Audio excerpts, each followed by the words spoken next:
A expulsão de alunos indisciplinados sempre gerou polêmica entre os educadores e pais.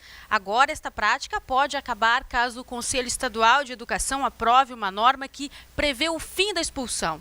A gente fala sobre o assunto agora com a relatora do parecer do Conselho de Educação, a professora Maria Otília Suzin. Boa noite, obrigada pela presença no Conexão. Boa noite. Eu gostaria de informar. Claro. Deixa eu só apresentar o nosso outro convidado. Também o vice-presidente do Sindicato do Ensino Privado, Osvino Toilê. Boa noite também. Seja bem-vindo. Boa noite. Agora sim, professora. Desculpe, pode falar.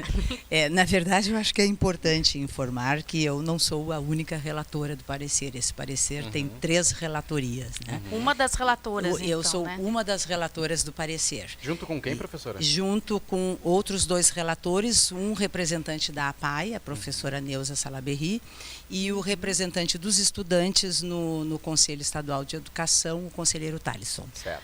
Agora, na opinião de vocês, aí, o afastamento ou a suspensão, né, do aluno como uma punição à indisciplina é uma atitude muito severa, professora?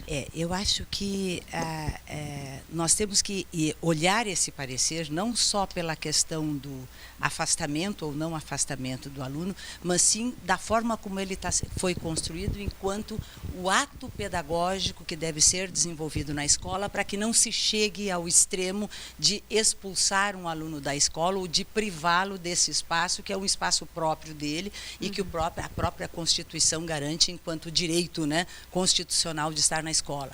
A proposição é que se trabalhe a questão do conflito, a questão da falta de disciplina, enquanto um ato pedagógico, enquanto uma questão que tem que ser dialogada na escola, né, mediada pelo professor, pela direção da escola, pela equipe diretiva, para que ela não chegue à necessidade da gente privar esse aluno do convívio dos seus colegas, que ele já está acostumado há tanto tempo e que ele vem desenvolvendo né, ao longo da sua vida escolar. Então, a proposição, ela se dá em cima de 2 eixos importantes, que é a questão do direito à educação, a proposição do parecer que nós estamos discutindo, né? A questão do direito à educação e a função social da escola. E dentro da função social da escola, o eixo central, que é a questão do projeto pedagógico, né? E do processo pedagógico a ser desenvolvido com esse aluno. Professor. Boa noite a todos. Boa noite. E muito especialmente os professores e direções de escola que estão na audiência do programa. Nós temos uma opinião, nós como Sindicato do Ensino Privado, que o parecer, na sua formulação, ele interfere no direito constitucional da escola privada de definir o seu projeto pedagógico e nele disciplinar, regrar as questões de ordem disciplinar. Porque eu acho que nós estamos todos de acordo, e a conselheira e eu conversamos antes do programa, de que este ato final, que é a suspensão ou afastamento, ele é um ato extremo. E no caso do ensino privado, ocorre muito pouco. Por quê? Porque há um trabalho com os jovens no sentido de um acompanhamento, de orientação, de assisti-lo na sua caminhada de formação. Mas a dimensão do limite tem que existir, porque quer queira ou não, em algum lugar na vida alguém vai dar um limite. Que começa na escola, se já não começou na família, Ora, né? então, desde criança pequena, ela tem que assimilar que ela não pode tirar o brinquedo do coleguinha. Enfim, então a gente só tem que cuidar para não cair no extremo. Eu sempre tenho dito que o grande risco é quando a gente tem uma crise, pegar um boneco e bater nele. E esse boneco pode se transformar numa ideia de expulsão, vamos ficar com o termo, como uma única norma da escola e acabou para se livrar de problema. E não é isso. Eu fui professor e diretor 30 anos e nunca conduzi os processos assim. E meus ex-alunos, que estão na audiência do programa, certamente vão se lembrar disso. Por quê? Porque uma noção de limite, ela faz parte do fato pedagógico. Quer dizer, do ato de dar aula. E o bom professor, quando ele dá uma boa aula, ele tem uma natural situação positiva de aprendizagem. Agora, a escola não pode tolerar, no meu entendimento, a escola, a direção, com atos que venham a colocar em risco a própria pessoa ou outros alunos. Um exemplo, que eu já citei diversas vezes, é de um aluno, por exemplo, de uma 7ª série, numa escola municipal da Grande Porto Alegre, colocou fogo no cabelo de uma menina. O outro que atirou uma carteira do 2º andar sobre os alunos que estavam no 1º. Enfim, e outras situações. Quer dizer, a escola é responsável pela integridade. E a conselheira aqui não discorda disso. Só que tirar da escola, e isso que está no bojo do parecer, de que a escola não deva chamar um ente externo, como o Conselho Tutelar, Ministério Público ou a polícia, para envolver o judiciário para em trato dessas questões mais graves. Eu entendo que não. Tem que ser resolvido dentro da escola. À medida que a escola consiga resolver o problema, e eu sempre fiz, e o que normalmente acontece na escola particular, é de a gente chamar a família e dizer: o seu filho, nós estamos advertindo de que ele está rompendo os limites e vai chegar a um ponto, se não mudar, sim, de não mudar a um momento em que ele não vai mais poder permanecer na escola. Então, e quando isso acontecia, de dizer: chegamos a esse limite, nós sugerimos que você solicite a transferência e procure uma outra escola. Se a família disser: eu me nego a fazer isso, bom, aí não havia outra saída a não ser colocar a transferência à disposição. Agora, professora, em que casos, então, que ocorre a expulsão hoje no Estado? Na verdade, não existe nenhuma norma do Conselho Estadual de Educação que defina em que casos deve ocorrer a expulsão. Mas também não existe, e também não diz que não possa fazê-lo.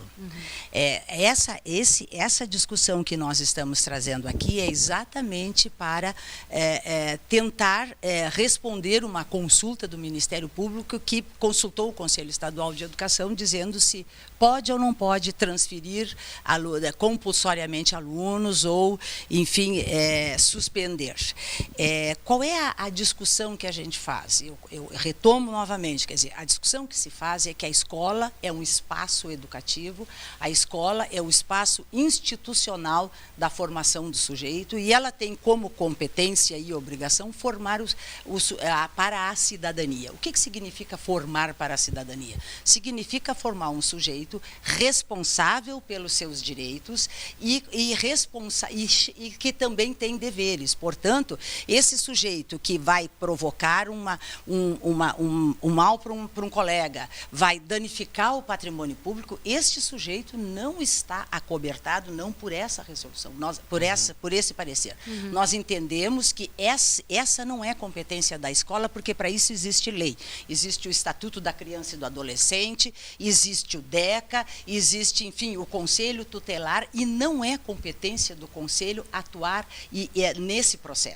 É competência do Conselho normatizar o processo que diz respeito à educação. E o erro também faz parte do processo de educação. Então, exato. O conflito tem que ser discutido como conflito tem que ser discutido enquanto uma questão pedagógica. Claro. O aluno tem que ser responsabilizado, sim, pelos seus atos. É isso que aliás a Justiça já faz isso, né, responsabilizando o aluno por isso. Eles chamam esse ato como, não tô lembrando. Mas, professora, a expulsão ela não é então um ato pedagógico? Absolutamente não. Tu imagina assim, o aluno cria problemas naquela escola, ele não é resolvida a situação dele, ele é mandado para outra escola, ele carrega junto consigo o problema, carrega junto consigo a dificuldade, ele chega lá naquela escola, também não dá certo porque eu não trabalho com ele de forma adequada, e assim ele sucessivamente vai passando de uma escola a outra até chegar o momento momento em que ele não terá escola. Eu até quero trazer um dado aqui, que é uma outra preocupação do Conselho Estadual de Educação, porque o Conselho Estadual de Educação ele tem por competência e por obrigação pensar a educação de uma forma mais avançada, pensar adiante, social e de forma, também pensar numa utopia, em melhorar esta sociedade que aí está, em qualificar a escola que nós temos que pensar na escola do século XXI, e seguramente as escolas que nós temos não são escolas do século XXI. Né? As escolas, a maior parte, não tem nem psicólogo, né? Essa é uma outra dificuldade, mas o que eu queria trazer, e a nossa proposta de parecer, ela trabalha com essa questão e diz, para que se faça essa educação, que é uma educação dialogada, responsabilizada pelo sujeito, que a sanção seja por reciprocidade, como a gente diz. O que quer se dizer isso? Bom, se o aluno foi lá e quebrou um vidro da escola, ele tem que ser responsabilizado por isso e ele tem que reparar o seu erro. Né? Então, esse é o processo educativo, porque ele vai chegar na sociedade e ele também vai ser responsável pelos seus erros. Mas o que eu queria trazer aqui é uma realidade do estado do Rio Grande do Sul em relação àqueles municípios, e a um grande número de municípios, que tem uma única escola de ensino médio, por exemplo. Dos 497 municípios do estado, 358 municípios, ou seja, 71,88% dos municípios têm uma única escola de ensino médio. O que eu faço com o sujeito que foi transferido da escola? Ele vai para onde? Vai para o município vizinho? Não, ele não pode ficar sem escola, porque é direito público subjetivo. Né? Então, ele vai para o município vizinho, ele vai ter que pagar transporte escolar. Já no ensino fundamental, nós temos 119 municípios do estado que têm somente uma escola de ensino fundamental, seja ela pública, estadual ou municipal. 23,89% desses alunos terão que sair do seu município, criança de 8, 9, 12, 13 anos, terão que sair do seu município para ir estudar em outro município. Então, é pensando também nesta realidade e trazendo de volta de novo, o Conselho não está se preocupando com pode ou não pode. O Conselho quer que esse seja um ato educativo que não chegue à consequência de ter que transferir um aluno. Professor, o senhor pediu a palavra. Nós temos algumas divergências de conceito aqui. E respeitosamente faço isso. Eu acho que o parecer, embora não seja a intenção, eu creio nisto, ele conduz ou induz à institucionalização da impunidade. Nós temos muitas escolas com intercâmbios de alunos com outros países. E de uma escola de Porto Alegre, um menino, no Canadá, entrou numa loja e trocou a etiqueta de um produto por um valor mais barato, passou no caixa e identificaram, e quando ele estava na saída estava a polícia. Quer dizer, esse fato, parece-me que nós estamos com uma ideia, salvo o melhor juízo, equivocada, de que certos atos a escola não pode fazer. É exatamente na escola que tem que fazer. Porque se a escola não trabalha com a percepção de limite, a vida, se a gente não cuidar, matricula a gente numa escola que pode ser muito sofrida. Quer dizer que se não tem limite na escola, não vai ter no futuro, né? Onde vai ter? Acabar... E mais, a conselheira falou aqui antes no judiciário. Nós tivemos em 2007 uma situação de uma escola que eu não identifico, por uma questão de ética, embora o caso seja público, de um menino do ensino médio, que explodiu uma bomba na escola, e a escola fez toda a investigação, todo o espaço para contraditório, para defesa, e acabou afastando o aluno. A família recorreu ao judiciário, ganhou uma liminar, ele voltou, e aí a escola recorreu ao tribunal. O tribunal deu uma sentença, que eu vou me permitir só ler um parágrafo. O desembargador, eram 3, mas o que está escrito aqui, não existe direito líquido e certo a faltas de limite do autor. não lhe assiste o direito líquido e certo de desrespeitar o ambiente onde estuda, de perturbar as atividades escolares, de constranger os demais colegas e professores. E conclui dizendo: onde não há limites, não há futuro, e causa grande preocupação a conduta do jovem Que não em citaremos tela. o nome, né? Ora, então, esse fato, sabe, o fato de recorrer ao judiciário, eu acho que é uma situação muito mais sofrida do que eu dizer, olha, meu filho que não deu certo, vou procurar um outro caminho e reconhecer isso.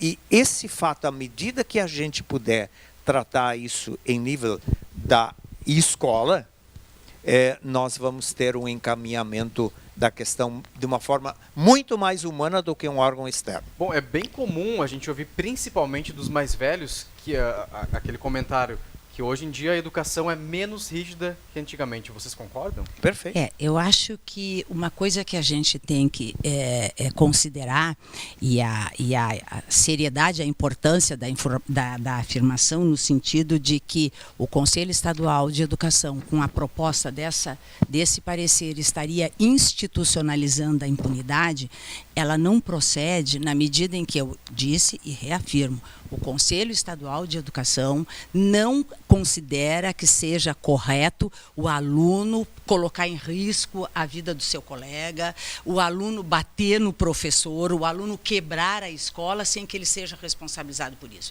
Mas isso já é um ato que vai para além das possibilidades da escola, porque ele tem que ser responsabilizado por isso legalmente e é feito isso através da legislação que existe para tal. Agora, o limite na escola, ele não se resume à expulsão do aluno. Ao contrário, o limite na escola se resume a um processo educativo que vem desde o início da sua formação, desde a criança lá na pré-escola, porque a criança chega num mundo adulto, é colocado no mundo adulto, e é o adulto que vai ter que narrar o mundo para ela. É o adulto que vai ter que dizer para ela: olha, esse mundo é assim, nós temos regras, nós temos limites, e isso tem que começar desde a tenra idade. Tanto na família, que é a primeira célula social. Começando na família, né? E também na escola, começando pela família e indo para a escola. O nosso parecer, ele traz essa preocupação no sentido de a família tem que estar perto, tem que acompanhar, a escola, a direção da escola, a supervisão da escola, a orientação da escola tem que estar perto, tem que acompanhar. O professor não é responsável sozinho e nem pode ser responsável sozinho por isso, porque depois, à medida que foi se universalizando a educação, se levou para dentro da escola todas as mazelas sociais que nós temos aí. E a escola tem que se repensar, a escola tem que trabalhar com essa realidade. Então, eu queria só reforçar que é através da mediação, através do diálogo, através da educação trabalhada diuturnamente com esse aluno, que nós vamos conseguir evitar esse tipo de coisa e não chegar ao máximo de ter que pensar que eu vou ter que tirar o aluno da escola, fazer um processo de exclusão, quando, na verdade, a escola tem que ser inclusiva, acolhedora e formadora. Professor? Estou plenamente, e já acho que comungamos perfeitamente dessa posição. A questão é que, novamente, salvo o melhor juízo, tira da escola, dela escola, como instituição educacional, a condição de trabalhar essas questões todas. Sempre, evidentemente, com tudo que a conselheira disse. Nunca se pensa, nunca defendi, nunca vou defender, e nem as escolas privadas assim o querem, a condição de trabalhar todo esse processo. Agora, tem que haver, tirar este direito da escola, de que ela tenha a condição de suspender o aluno, isso tem que ser uma questão do Conselho Tutelar. Mas a escola não acaba se colocando num papel de não conseguimos resolver o problema. Claro, mas exatamente. Perfeito. Nós passamos. São coisas diferentes, porque a realidade privada e pública é totalmente diferente. Eu vou só pedir um tempinho para vocês, que eu vou até a nossa redação agora. Vamos lá conversar com o Luiz Gustavo Bives. A gente já conversa mais um pouquinho. Tudo bom, Bives? Boa noite, Bives. Tudo bem? Boa noite, Dani. Boa noite a todos. Boa noite, Perdigão. Tudo bom? Tudo bem. Nós fizemos uma pesquisa aqui na redação para saber como é que você se comportava lá no Colégio São Francisco, né? Instituto São Francisco. Pegaram uma ficha corrida minha. Pois é, né? Nós vamos conversar a respeito de algumas traquinagens desse menino Serelepe e Peralta, Super Peralta. Bom, a pergunta é a seguinte, ó. Vamos deixar os casos de violência de lado um pouquinho e vamos analisar a traquinagem mesmo. Criança sendo criança, jovem sendo jovem. Existe a baderna do bem?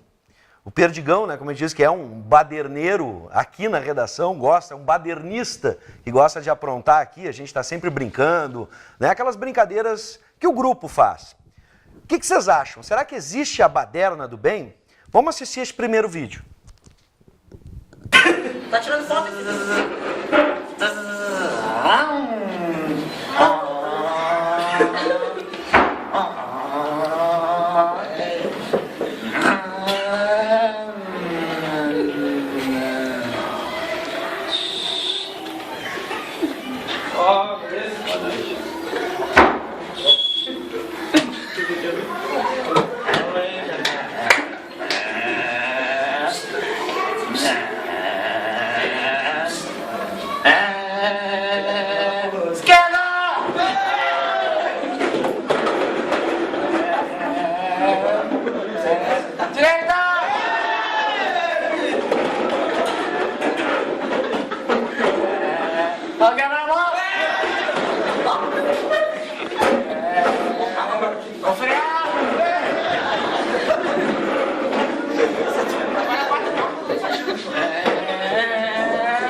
Brincadeira se chama aí ônibus na escola. Se você botar no YouTube, ônibus na escola, vai encontrar, olha, na primeira página, no mínimo 10 versões diferentes desta brincadeira.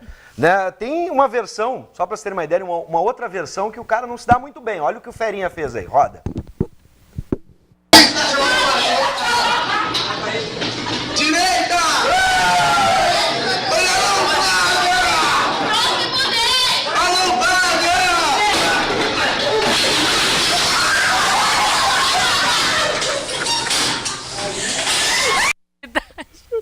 No Switch, Essa foi feia. o pessoal no Switch achou graça também. Eu tô ouvindo aqui cada coisa, os caras estão se lavando de rir. Bom, mas vamos falar sério, tá? Se liga, gurizada medonha, viu que a brincadeira aí pode causar uma lesão séria. Vamos analisar a última palhaçada, essa não tem ninguém se machucando, é só palhaçada mesmo, roda aí. Galera, eu vou passar um trote no Super-Homem agora. É o aumento de preços generalizado e contínuo. Generalizado significa geral. Assim, não é um aumento específico no tomate, não é um aumento específico no automóvel, não é um aumento específico... Nossa, o quê? Até essa cena vai vir de novo? Eu tô indo!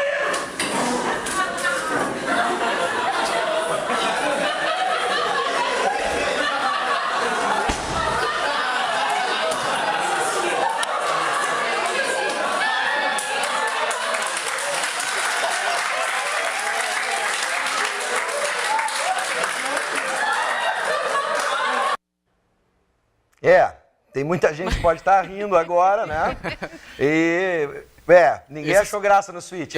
Esse certamente vai ser publicitário. Tá bom, jornalista, vai ser criativo. Criativo ele é. É isso que eu quero perguntar para vocês, e aproveitando a experiência dos nossos convidados. Né? Até que ponto isso não é uma demonstração de criatividade? É criança sendo criança? Existe esta baderna do bem, a bagunça criativa? Qual é a tolerância, o limite nesse caso? Direto da redação, o Traquina e Serelepe, Luiz Gustavo Bives, para o Conexão RS. Estou de olho em ti, Perdigão. Tá certo, Bives, obrigada. Bives. Professora, e aí? Na verdade, vocês mesmos brincaram, né? Quer dizer, esse com certeza vai ser um publicitário porque pela criatividade. É lógico, quer dizer, você tem um número grande de adolescentes reunidos, eles estão fazendo uma brincadeira até certo ponto saudável, e é claro que essas brincadeiras não têm que chegar ao limite de atrapalhar a aula constantemente, né? Quer dizer, então são questões com a qual a gente tem tem que lidar na escola, não só o professor, também a equipe como um todo, porque eu quero sempre deixar claro que a responsabilidade não é única do professor, mas que determinadas brincadeiras são aceitáveis, né? E, claro, aquele menino caiu, podia ter se machucado, tem que ser trabalhado com eles essas questões. A mesma coisa, se eu passar todo dia a derrubar a classe, fazendo curva para a direita ou curva para a esquerda, daqui um mês não tem mais classe inteira. Bom, então são todas essas questões que tem que ser trabalhado com esses alunos, avaliado qual é o momento da brincadeira e qual é o momento de eu assistir a aula, porque senão, né, tu vai inviabilizar atos de criatividade deles. Quando eles estavam brincando no ônibus, eu achei o máximo, porque as nossas crianças da educação infantil, uma das coisas que elas mais gostam é de brincar de ônibus. Então eles entram, todo mundo dentro de um ônibusinho simulado que tem na escola, e um é cobrador, o outro é motorista, enfim. Quer dizer, a gente não deixa de ser criança a vida toda, num determinado momento, e é bom que a gente continue sendo criança, né? Num determinado momento, eles estão ali brincando de forma saudável. Agora, tudo tem limite, não pode deixar passar do exagero. Bom, e quem é que vai dar esse limite para os adolescentes? Somos nós, professores, né? Que temos que trabalhar com esse tipo de coisa para evitar o exagero. Professor, é bem isso, né? A escola tem que ser um ambiente favorável, um ambiente bom, que a criança se sinta e o adolescente feliz, né? Poder felizes, brincar, né? Mas com limites. É isso? Exatamente. Sem dúvida. Eu acho que a gente pode às vezes passar a ideia de que a escola tem que ser séria, sisuda, e claro que tem que ser. Há momentos em que tem que ser assim, mas o momento do humor, da brincadeira, ele é natural, e a escola é o ambiente mais bonito nesse sentido, né? E se diz que, na verdade, na escola não se envelhece. O ambiente, ele é tanta vitalidade. Eu lembro, eu como diretor visitava em tese as salas de aula todo dia. Um dia entrei na sala de uma turma de quarta série fundamental, e a professora não estava. Ela tinha, lá sei eu. Eu entrei na sala e eu disse, bom dia, criança, cadê a professora? A professora saiu. Eu disse, combinei com eles o seguinte, eu me coloquei atrás da porta, encostei a porta, e a professora voltou, e eu fiz assim, atrás da porta, as crianças começaram a rir. Aí a professora disse, o que tem, criança? Todo mundo quieto. Aí um tempinho depois, eu abanei de novo, elas caíram de novo na risada. O que tem, crianças? Aí todo mundo quieto de novo. Aí quando eu fiz pela terceira vez, a professora explodiu. Agora chega, o que está vendo que ia sair atrás da porta? Até hoje a gente se encontra, eu faço assim para ela se lembra disso. Ora, então o que nós estamos falando é todo dia de um processo que a conselheira aqui deixou muito claro, e nesta evolução, a transgressão, ela faz parte do processo educativo. E só que a transgressão, como a senhora falou muito, muito bem, assim, constantemente virar a mesa e cair, não dá. Né? E por aí vai. Então, quer dizer, o que nós estamos chegando aqui? Nós estamos meio que absolutizando a questão da disciplina, né? E o fato de se falar em suspensão e expulsão, ele é uma coisa que parece que ninguém quer isso.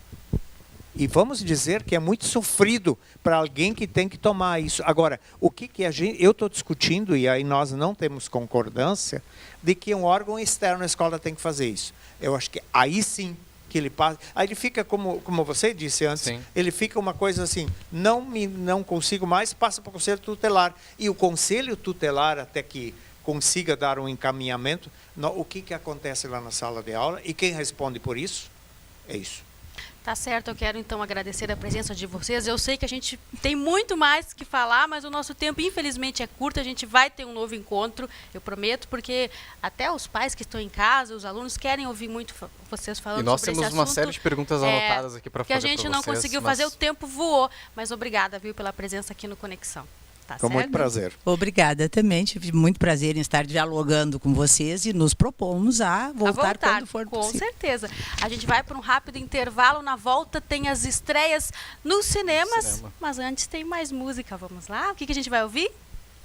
Vamos ouvir o Have You Ever de Fogo e Paixão. Vamos lá.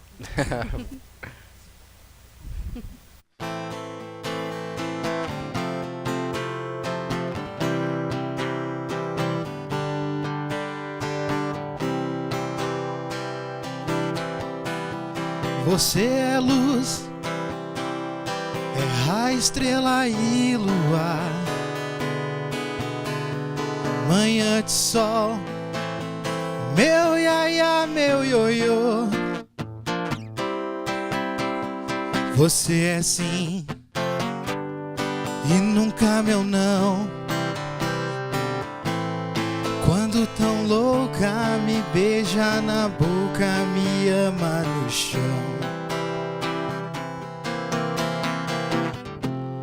I wanna know, have you ever